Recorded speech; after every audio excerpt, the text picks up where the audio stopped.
Ich Mhm. glaube, dass meine Ausdrucksweise auf Deutsch wesentlich präziser ist Mhm. Ja. Mhm. und sich für mich natürlicher anfühlt.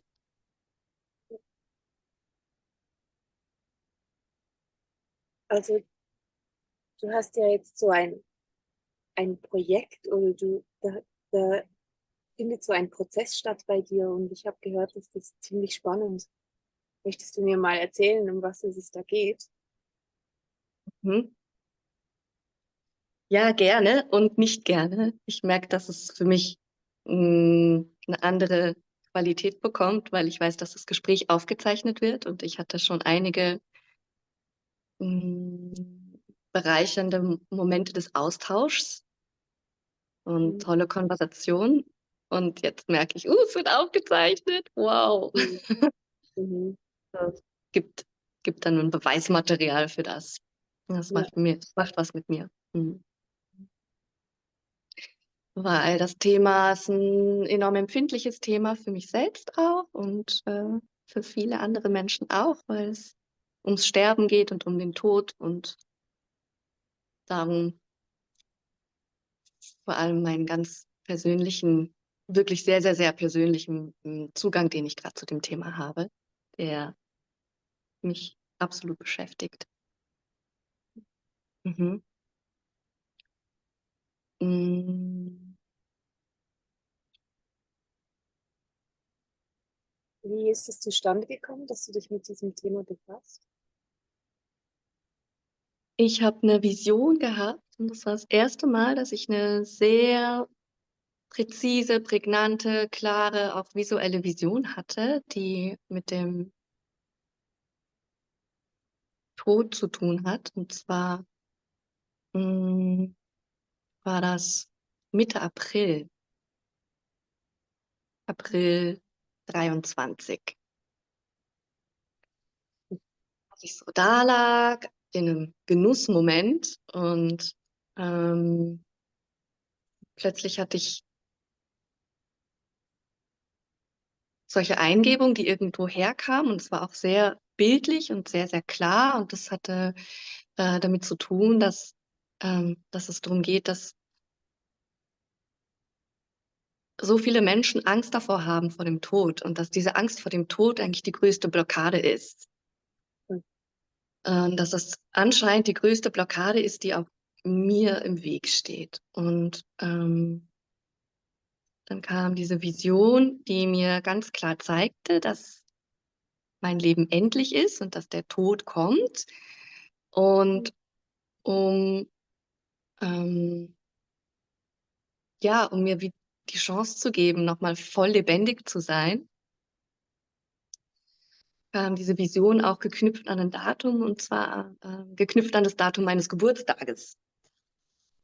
Und das hat mich ein bisschen irritiert anfangs und andererseits fand ich es dann sehr logisch aus irgendwelchen Gründen der Synchronizität.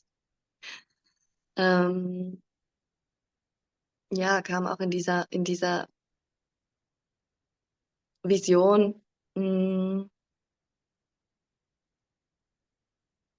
so, so einige Momente, die irgendwie für mich auch physisch sehr spürbar waren. Und zwar ging es darum, dass ich einen realistischen, reellen, physischen Orgasmus erlebt habe, kurz bevor diese Vision kam.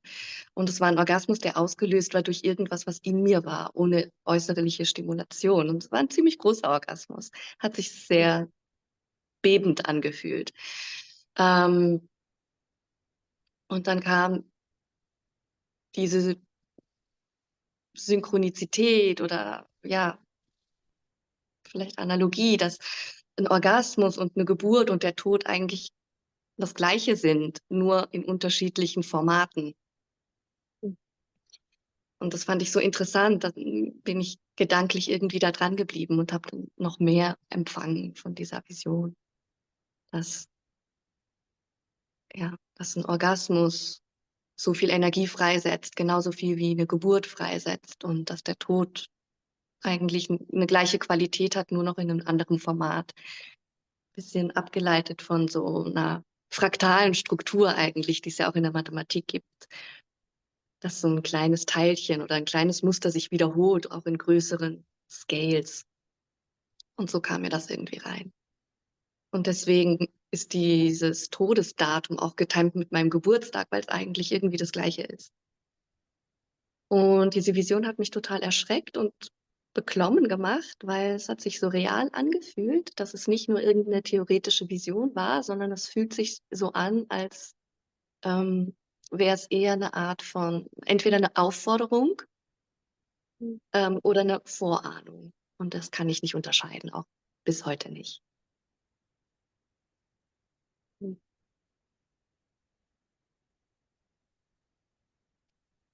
Und was aber passiert ist, seit April, dass mich das Thema immer wieder auf unterschiedlichen Wegen eingeholt hat, so dass ich es nicht ignorieren kann. So dass ich nicht ignorieren kann, dass es für mich jetzt anscheinend sehr wichtig ist, mich diesem Prozess hinzugeben. So dem Prozess des Sterbens. Und weil so viele Zeichen kamen, habe ich dann beschlossen, dass ich das nicht ignoriere. Und habe dann an meinem Geburtstag dieses Jahr, am 31. Juli 2023, beschlossen, dass ich diesen Sterbeprozess akzeptiere Mhm. und bewusst begehe, im Nichtwissen, was denn da kommt, aber auch davon ausgehen, dass mein Leben enden wird an meinem Geburtstag nächstes Jahr. Ja, was jetzt noch 10,5 Monate sind. Das heißt, dass ich seit 1,5 Monaten auf einer ganz intensiven Reise bin, ähm, mein letztes Jahr so gut und sinnhaft wie möglich zu gestalten. Und das ist voll spooky. Mhm.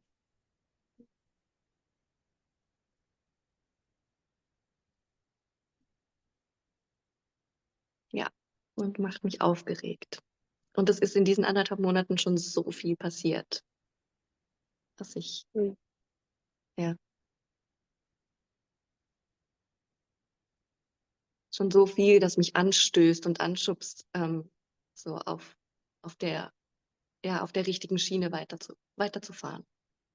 Auch wenn ich manchmal irgendeine Ausfahrt nehmen will. Und manchmal kommt mein Mhm. Verstand, der sagt, ach komm schon, das ist doch quasi alles nur, ähm, ja, nur eine Vision, nur ein Prozess. Es geht ja nicht um den wirklichen, tatsächlichen, physischen Tod. Mhm. Mhm. Das sind solche Sätze, die kommen. Nimm es nicht so ernst. Mach was damit, aber nimm es nicht so ernst. Mhm. Und dann gibt es eine ganz starke Resonanz in mir, die findet, hey, nimm es ernst, weil es ist real Mhm. und es ist jetzt dran. Und ich bin 38 Jahre, kerngesund, habe keine Krankheit, habe keine Diagnose und bin nicht suizidal. Also Mhm. gibt es keinen Grund, mich mit dem Ende meines Lebens zu beschäftigen. Mhm. Mhm. Mhm. Mhm. Ja, ja. Und zu Beginn dieser Vision habe ich mir eine Geschichte zurechtgesponnen, die für mich Sinn ergeben hat. Und zwar dachte ich, okay, wenn es nun darum geht, dass ich sterben soll an meinem Geburtstag, dann mache ich das. Und ich kreiere ein Opferungsritual für mich. Das ist, Mhm. es macht Sinn. Es macht Sinn, mir selbst Mhm. mein mich hingeben, dem Tod zu zelebrieren. Und es macht Sinn, das mir auch zu organisieren, weil wer macht das schon? Wer inszeniert schon den eigenen Tod? Und wer inszeniert den eigenen Tod in einem Feld, das auf Liebe basiert? Es gibt Menschen, die suizidal sind, die aus dem Leben austreten wollen, die aber nicht unbedingt den Kreis ihrer Liebsten um sich herum versammeln, um in Liebe zu gehen oder auch um in Liebe bezeugt zu werden. Wir zelebrieren unser Sterben nicht. Wir sind entweder alleine damit oder vielleicht schon auch im Kreise der Familie. Aber in unserer Kultur wird das Sterben und der Sterbeprozess nicht wirklich zelebriert wie 'n Geburtstag. Wenn ich Geburtstag habe, dann plane ich 'ne Party für mich und ich lade Menschen ein, die ich gerne bei mir hätte. Mhm. Also, was mache ich denn, wenn ich weiß, dass ich sterbe an 'nem bestimmten Tag? Würde ich das Gleiche tun oder nicht? Und das ist 'ne ziemliche Gratwanderung. Das ist 'n rechtes Tabu. Es hat sich für mich aber sehr sinnvoll angefühlt zu sagen: „Na ja, ich feiere meinen Tod genauso, wie ich meinen Geburtstag feiere, vielleicht sogar noch größer oder noch“, also nicht größer im Sinne von, ich lade mehr Menschen ein, aber größer im Sinne von, ich lade die Menschen ein, die wirklich wichtig sind, die mich wirklich in Liebe bezeugen können in 'nem Moment, der einer der entscheidendsten meines Lebens ist, wenn nicht sogar der entscheidendste meines Lebens und der fragilste. Mhm.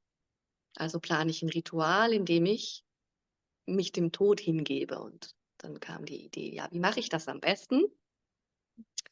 Und beruflich befasse ich mich mit dem Thema Lust und authentische Sexualität und bin sehr forschend im Bereich Ekstase unterwegs. Und dann war es für mich auch sehr naheliegend, dass ich 'n körperliches Ritual kreieren kann und dass ich, 'ne sehr grenzwertige BDSM-Szenerie organisieren kann, die mich an den Rande des Todes bringt.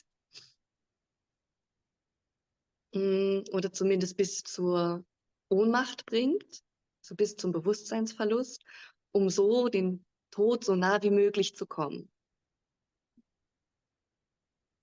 Hm, und das war meine Idee. Ah, wunderbar. Dann weiß ich, was nächstes Jahr passiert. An meinem Geburtstag gibt's 'n super Hardcore-BDSM-Szene. Ich lade Menschen ein, die das irgendwie halten können. Davon kenne ich zum Glück einige, die mich so sehr lieben, um das bezeugen zu können. Ähm, und dann mache ich 'n Ritual, das mich bis zum Bewusstseinsverlust führt und dann komme ich wieder zum Bewusstsein und bin, ja, einmal dem Tod ganz nah gewesen. Und das ist so 'ne Szene oder so 'n Vorhaben oder so 'n Event, der für mich auch Sinn ergibt. Das ist wie 'n Ritual, das ich mir selber schenken kann, um das Sterben in voller Lebendigkeit zu verkörpern. Mhm. Und dann hatte ich 'n recht interessantes Gespräch und Austausch mit jemandem, der mich gefragt hat: „Warum weißt du so genau, was nächstes Jahr passiert?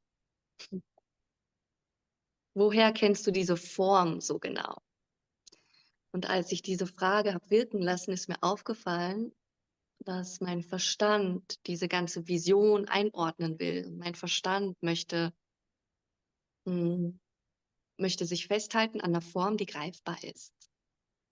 Und so 'n Ritual zu erklären erntet noch mehr Verständnis in meinem Umfeld, als dem Tod wirklich ins Auge zu schauen und zu sagen: „Ich weiß nicht, was passiert. Ich weiß, dass was passiert, weil alles darauf hindeutet, dass was passiert, aber ich muss damit rechnen, dass ich tatsächlich sterben werde.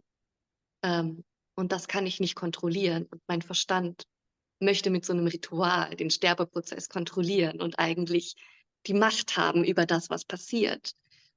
Und wenn ich mich aber in der vollen Tiefe in diesen Prozess reinbegebe und committe zu dem, dann weiß ich nicht, was passiert und dann kann ich das nicht greifen und kann's nicht inszenieren.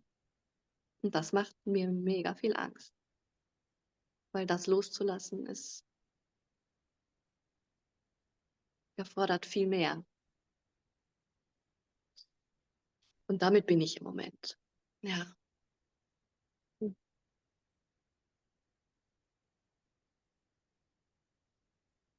Das drückt mich mega ins Herz, so das Nicht-Wissen von dir über diesen Moment. Mhm. Absolut. Und was spannend ist, ist, dass, hm ähm das Sterben oder der Tod ist ja tatsächlich so 'n Übergang von der Form, die jetzt besteht, in 'ne andere Form oder in 'ne Formlosigkeit. Mhm. Und durch diese Form des Rituals, das ich sozusagen planen wollte oder schon angefangen habe zu planen, habe ich mich ja angehaftet an eine bestimmte Form. Und das, was aber mein Sterbeprozess mir sagt oder wenn ich mit dem Tod in Kontakt bin, was er mir sagt, ist: „Lass los von der Form. Du kannst dich nicht anhaften.“ Weil darum geht's. Es geht drum, sich von der Form zu lösen. Und das macht Angst, weil dann weiß ich nicht, was kommt. Dann weiß ich nicht, was Mhm. ist. Ich kann's nicht fassen, ich kann's nicht greifen und ich kann's nicht Mhm. erklären. Mhm. Mhm. Mhm. Aber letztlich ist es das, was der Tod will. Das Loslösen von der Anhaftung an Form. Mhm. Crazy. Very cool.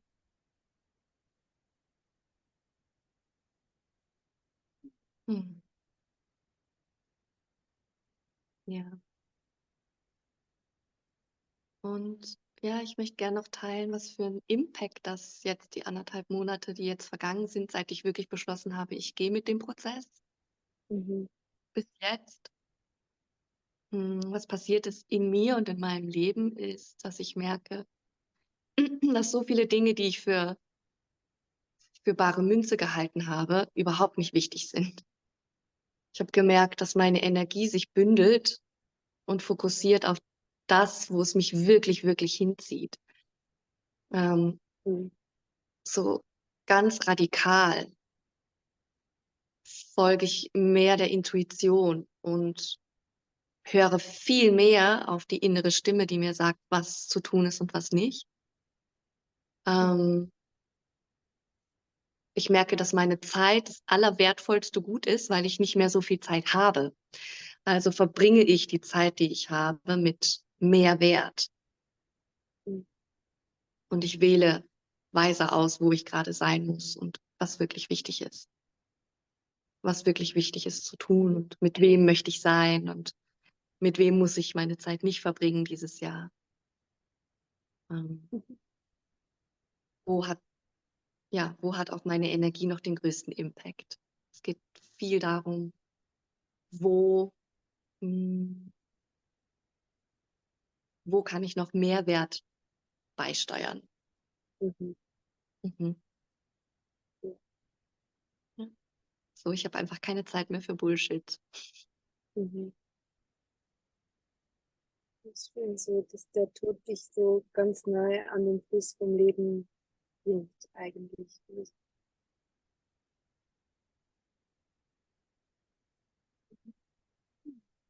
Ja, und auch die Wahrnehmung hat sich geändert. So die Intensität der Momente, die Sensibilität, die Sensitivität, meine Mhm. Sinnlichkeit verändert sich. Ja, Mhm. sehr spannend. Kleine Details kriegen viel mehr Aufmerksamkeit. Mhm. Und es ist eine Achterbahn, so Mhm. abwechselnd von what's I'm just scared as fuck Mhm. bis hin zu, ich schwebe auf so einer Welle, die so schön ist und so voller Lebendigkeit. Mhm. Mhm. Also ich habe so zwei Fragen, die ich mega gerne, so, von denen ich mega gerne mehr hören würde, wollen würde. Und das eine ist so, du hast davon erzählt, dass du ähm, eine, diese Vision hattest, die auf eine Art vielleicht dieses Portal geöffnet hat. Und, und danach sind Dinge passiert, die dir angezeigt haben, dass du diese Vision oder diesem Portal nicht entweichen kannst oder das keinen Sinn macht.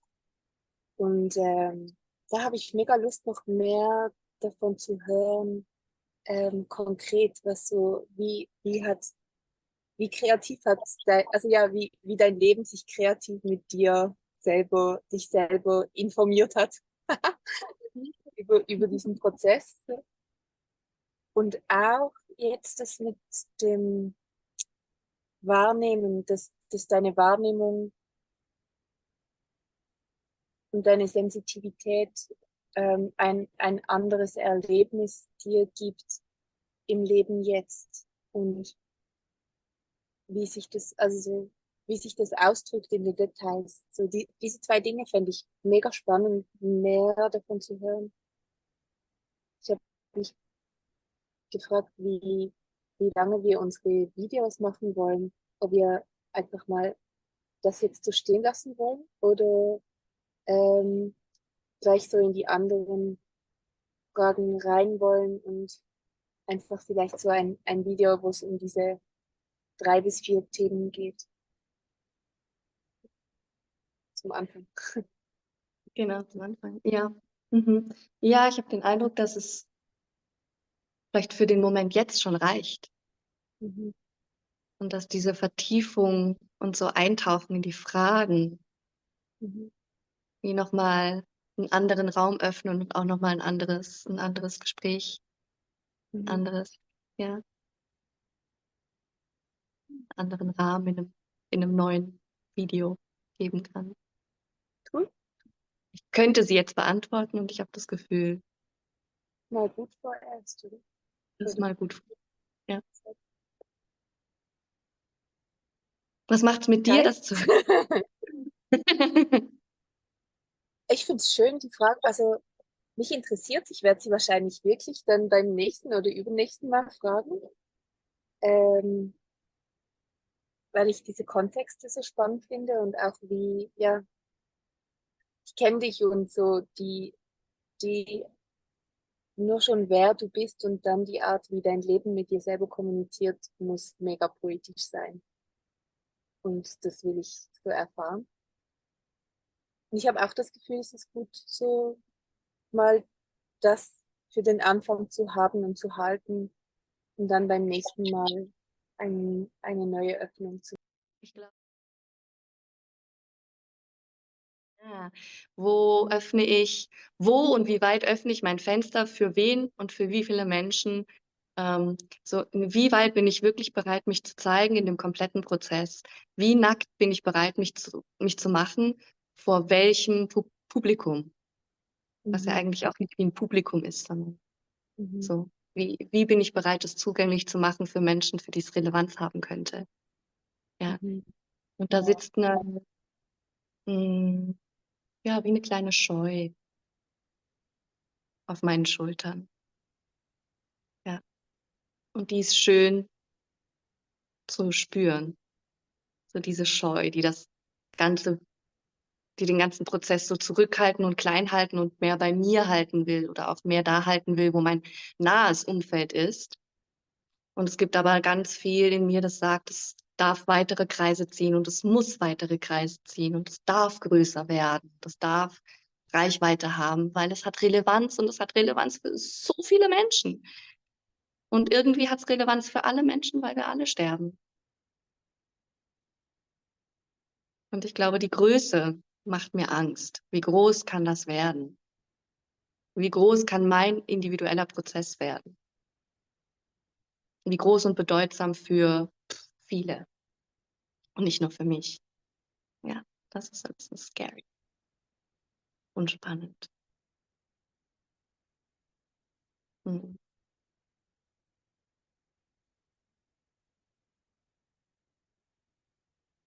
Mhm. Yes. Und jetzt hat die Michelle aus dem Zoom gehauen. Mhm. Ja,